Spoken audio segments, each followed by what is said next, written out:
Fala família, muito prazer para quem não me conhece. Eu sou o Marcel, estou aqui para começar mais uma aula e hoje nós vamos entrar no tema da DRE. Agora que nós já entendemos como visualizar um balanço patrimonial e analisar suas principais contas, vamos compreender como funciona a DRE. Ela vai mostrar para a gente o que aconteceu em regime de competência na empresa. E o que seria o regime de competência? Na contabilidade, nós vamos ter dois tipos de regime: o regime de competência e o regime de caixa. Para a DRE, o que importa é o regime de competência. E o que seria o regime de competência? É a partir do momento que você tem um fato gerador. Quando você realiza uma venda e gera uma nota ou manda do transporte, você não necessariamente colocou a mão naquele dinheiro, mas a sua empresa ela já teve um fato gerador, ela gerou uma nota e existe o regime de caixa, que seria a movimentação financeira. Por exemplo, você vendeu um produto a prazo, você vai receber em 3 parcelas. Você vai receber um fluxo de caixa. Cada mês, cada dia 30 do mês, por exemplo, você vai receber uma quantidade de dinheiro. Você teve um fato gerador. Por exemplo, você fez uma venda de R$ 3.000 e vai receber R$ 1.000 em cada mês.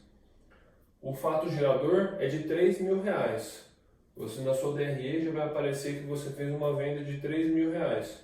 Só que no seu fluxo de caixa, você só vai receber R$ 1.000 a cada 30 dias. Então, em questão de fluxo de caixa, de regime de caixa, só entra quando o dinheiro realmente está na sua conta. Em regime de competência, entra a totalidade daquele valor que você realizou a venda. Vou colocar um exemplo aqui para você entender. Então, um exemplo, vendi 5.000 para receber a prazo daqui 60 dias. Bem, eu vendi um produto de R$ 5.000, gerei a nota, mas eu só vou receber daqui 60 dias. Então, em regime de caixa, a minha receita é zero agora, no dia de hoje. E em competência, 5.000.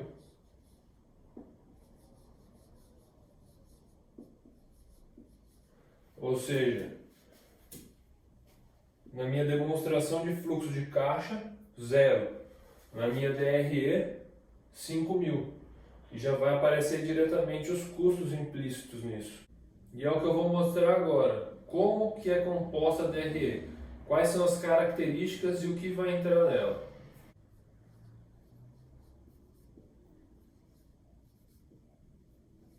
A primeira linha da DRE é a receita bruta. Muitas vezes você vai olhar na DRE das empresas e não vai aparecer a primeira linha, a primeira parte da DRE, que são a receita bruta e as deduções fiscais. Por quê? Porque geralmente essa parte ela é gerencial, a empresa usa para ver como é que estão os índices gerenciais dela, se ela está conseguindo desenvolver bem o tributário, como que está a produção em si. A receita bruta é a quantidade vendida vezes o valor do produto vendido, ou da mercadoria vendida, ou do serviço vendido. Logo, nessa primeira parte, vamos ter as seguintes características. E assim temos a primeira parte da DRE. A receita bruta, que seria o valor, vezes a quantidade. As deduções, que são devoluções, descontos e tributos sobre o produto. Todas as análises vão partir da receita líquida da empresa. Isso aqui, geralmente, é a gerência que usa. O que a gente vai realmente usar é a partir dessa linha, que é a receita líquida. A receita líquida vai ser a rebatida dos custos e vão chegar no nosso lucro bruto. Então temos que a nossa receita líquida, também conhecido, a gente vai usar a sigla RV, de receita de vendas, menos os nossos custos, a gente chega no lucro bruto, o LB. Bem, o que são os custos? Os custos, a gente pode dividir ele em 3 partes. Se a gente trabalhar com uma empresa que faz um produto, a gente vai ter o CPV. Isso é uma empresa de base, por exemplo, fabrica um motor, uma fábrica em si. Se a gente tiver uma empresa de serviços, a gente vai ter o CSV, que é o custo do serviço vendido. E por último, se a gente tiver uma mercadoria, uma empresa, por exemplo, de uma lojinha de R$ 1,99, que compra lá um guarda-chuva e vende. Ela vende mercadoria, a gente vai ter o CMV, o custo da mercadoria vendida. Então o custo é dividido dessa parte de acordo com a categoria da empresa. Logo abaixo do lucro bruto, vamos ter as despesas, que são as despesas administrativas basicamente. Lógico que a gente pode ter outros tipos de despesa. Por exemplo, uma empresa de logística quer vender um galpão. Ela vai e vende o galpão, só que ela precisou gastar com um anúncio, precisou gastar com algum corretor. Então ela vai colocar lá, quando ela realizar essa despesa, ela não está inerente à operação da empresa. Então ela vai lá em outras despesas, mas está tudo dentro de despesa. Tudo que for inerente ao produto da empresa, ao serviço, à mercadoria que ela vende, é custo. E tudo que for administrativo, que for gestão, é em despesa. Então, temos o lucro bruto e retiramos as despesas, ficamos com o lucro operacional, também conhecido como EBIT. O lucro operacional, ou em português, LAGIR, lucros antes dos juros e imposto de renda. Ninguém usa isso, o pessoal usa EBIT. O que mostra o lucro operacional? Mostra se a empresa obteve uma operação positiva. Se a empresa ela conseguiu fazer um produto ali, uma mercadoria, um serviço, que deu um lucro bruto, uma margem bruta legal, e a gestão da empresa foi eficiente, ela trouxe um lucro operacional positivo, um lucro operacional bom. Isso vai mostrar se a gestão da empresa é boa, enquanto o lucro bruto mostra se a empresa é competitiva, se ela consegue produzir bem. Aqui são os gastos administrativos da gestão. Se a empresa faz uma boa gestão, consequentemente as despesas vão ser menores do que o lucro bruto, consequentemente a gente vai ter um lucro operacional positivo, vai ter uma operação boa. E após o lucro operacional temos o resultado financeiro, que é quanto que a empresa pagou de juros e quanto que ela recebeu de juros. Por que mais ou menos resultado financeiro? Porque a empresa ela pode ter um resultado financeiro positivo, ela pode ter operações financeiras que dão mais resultado positivo do que ter gastos com juros. Então esse número aqui vai ser positivo e vai somar o lucro operacional. E no caso aqui teríamos um LAIR, né, que é o lucro antes do imposto de renda, maior do que o lucro operacional.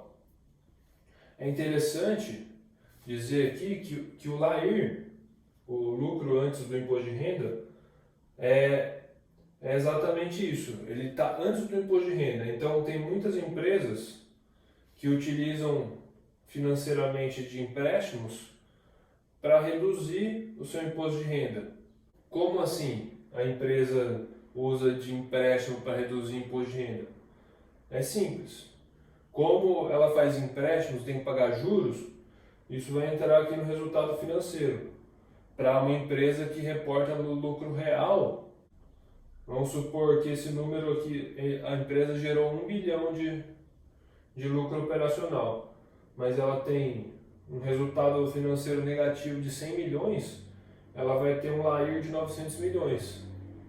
Então, ela vai pagar imposto só sobre 900 milhões. Esse resultado aqui, ela ajudou ela a pagar menos imposto. Então chegamos que em cima desse resultado vamos ter a dedução, que é. E assim chegamos à dedução do imposto de renda e contribuição social sobre o lucro líquido. Porque mais ou menos, uma empresa que ela vem dando resultado negativo no lucro líquido, ela pode ter um auxílio fiscal do governo e começar a receber dinheiro aqui. Às vezes ela está dando prejuízo, então o imposto de renda ele não vai ser cobrado, ele vai ter um auxílio fiscal. E finalmente chegamos ao nosso lucro líquido. O lucro líquido vai mostrar se a empresa, depois de toda a operação dela, de todos os gastos financeiros, gastos com gestão, se ela conseguiu sobrar algum dinheiro. E aqui é onde vem a distribuição para os sócios e para a própria empresa. Se aqui ela está positiva, se ela está negativa, significa que a empresa está quebrada? Não, porque isso aqui, como mostrei no começo do vídeo, é em regime de competência. Não significa que realmente a gente vai ter aquele resultado. Muita coisa ainda está acontecendo. O caixa da empresa, tudo aquilo ali é tudo em regime de competência. É o que aconteceu naquele período, quais foram as operações, os fatos de competência, o fato gerador que aconteceu naquele ano. Não significa que a empresa perdeu dinheiro naquele exato momento que o lucro líquido é negativo.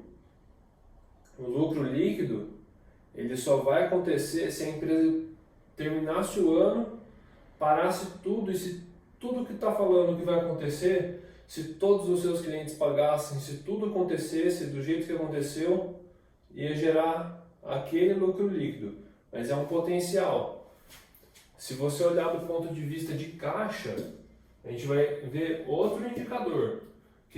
Porque aqui em despesas, por exemplo, aqui entra depreciações e amortizações que aconteceram naquele ano. Se do lucro bruto é descontado despesa de depreciação e amortização, o lucro operacional, ele de certo modo ele não representa um valor monetário em si, porque a despesa com depreciação e amortização ela não afeta o caixa, ela é um efeito não caixa, ela é algo que é contábil. Por exemplo, essa casa desvalorizou 100 mil reais esse ano, isso é apenas contábil. Ela vai entrar aqui, vai afetar o lucro operacional, mas é contábil, não é caixa. Então as pessoas elas utilizam outro indicador, as empresas utilizam outro indicador para mostrar, para verificar se tem caixa, que seria o EBITDA. E o EBITDA ele é um indicador de potencial caixa. Quer dizer, se tudo que foi descrito a realmente acontecer, vai acontecer de gerar aquele caixa, que é o EBITDA. E a gente vai estudar esse indicador um pouco mais para frente. Por enquanto, vamos manter aqui na explicação da DRE e fazer as análises possíveis aqui. Por exemplo, agora a gente vai entender quais são as margens. O que é uma margem? Tudo que for em relação à receita líquida é uma margem. Então teremos a margem do lucro bruto, a margem operacional e a margem do lucro líquido. São as principais margens que a gente vai analisar. E o último indicador que a gente vai ver é o ROI, que é o indicador de rentabilidade. Vai mostrar o lucro líquido sobre o patrimônio líquido. Vai mostrar qual é a rentabilidade da empresa com relação ao dinheiro que os sócios têm nela, que é o capital próprio. Então, como eu disse antes, a nossa primeira margem observada é a margem do lucro bruto. Como podemos ver, a margem do lucro bruto é o lucro bruto dividido pela receita líquida. No caso, RV, receita de vendas. Aqui, receita líquida, receita de vendas. Ela vai mostrar para a gente a margem percentual. veremos que aqui é o quanto ela perde com o custo do produto, da mercadoria e do serviço. Isso vai mostrar para a gente se a empresa ela é competitiva. E podemos comparar com outras empresas do mesmo setor, verificar se essa margem ela é maior ou menor do que outro setor. E vamos verificar o porquê disso. Isso vai dizer se ela é uma empresa competitiva ou não. Depois disso, temos a margem operacional. O que é a margem operacional? É o EBIT, que seria o nosso lucro operacional, dividido pela receita de vendas, a receita líquida. Vai mostrar o quê? Se a gente tem uma operação que dá lucro e se a gestão da empresa é eficiente. E por último, vamos ver a margem líquida. A margem líquida é o lucro líquido da empresa dividido pela receita líquida. Vai mostrar se a empresa gera resultado e também serve para a gente verificar se o resultado é saudável. Se a gente vê se esse número tem um potencial risco em relação aos concorrentes, a gente tem que verificar se ela não está usando artifícios contábeis financeiros ou de dedução do imposto de renda para conseguir gerar um lucro líquido positivo, ou se a margem líquida mesmo está negativa e está gerando um problema financeiro no resultado da empresa. E por último, o indicador, o mais famoso de todos, dos indicadores, o ROI, que em inglês significa Return on Equity, que é o retorno sobre o patrimônio líquido. E o que é o ROI? O ROI é o lucro líquido da empresa, que a gente vai encontrar na DRE, aqui na última linha, lucro líquido, dividido pelo patrimônio líquido, que a gente vai encontrar no balanço patrimonial. Então, o que o ROI mostra no final das contas? Se para os sócios está existindo alguma rentabilidade, porque o patrimônio líquido nada mais é do que o dinheiro dos sócios. E o lucro líquido é o quanto que a empresa conseguiu gerar de lucro.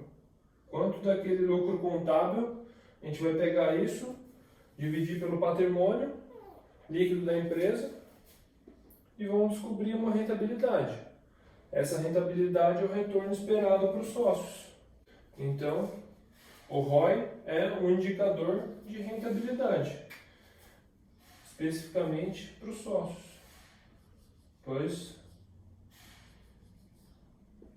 ele compara o lucro líquido da empresa com o patrimônio líquido, que é encontrado no balanço patrimonial. Se a empresa tem um ROI bom ou ruim, depende do setor, basicamente. É aí que entra a parte de conhecer o negócio. Você tem que entender se aquele indicador, o ROI dele, está dentro do padrão. Se ele está muito alto, nem sempre está certo. Você tem que saber se aquilo faz sentido ou não. Então é isso. Passamos pelas principais características da DRE, mostramos como calcular alguns dos indicadores principais dela e chegamos no nosso indicador de retorno sobre o patrimônio líquido, que é o ROI. Com isso, a gente vai continuar as nossas análises na próxima aula com alguns estudos de caso. E se você assistiu esse vídeo até aqui, eu espero que você tenha gostado. Deixe aqui nos comentários se você teve alguma dúvida, se você assistiu esse vídeo até aqui, eu espero que você tenha gostado do conteúdo. Deixe aí nos comentários se você teve alguma dúvida, eu vou tentar te ajudar da melhor maneira possível. Aproveita, curte esse vídeo, segue o nosso canal e ativa as notificações, assim você vai ficar sabendo todas as novidades do nosso canal. Aproveita e segue a gente no Instagram, @valorfim. Muito obrigado pela sua presença e até o próximo vídeo.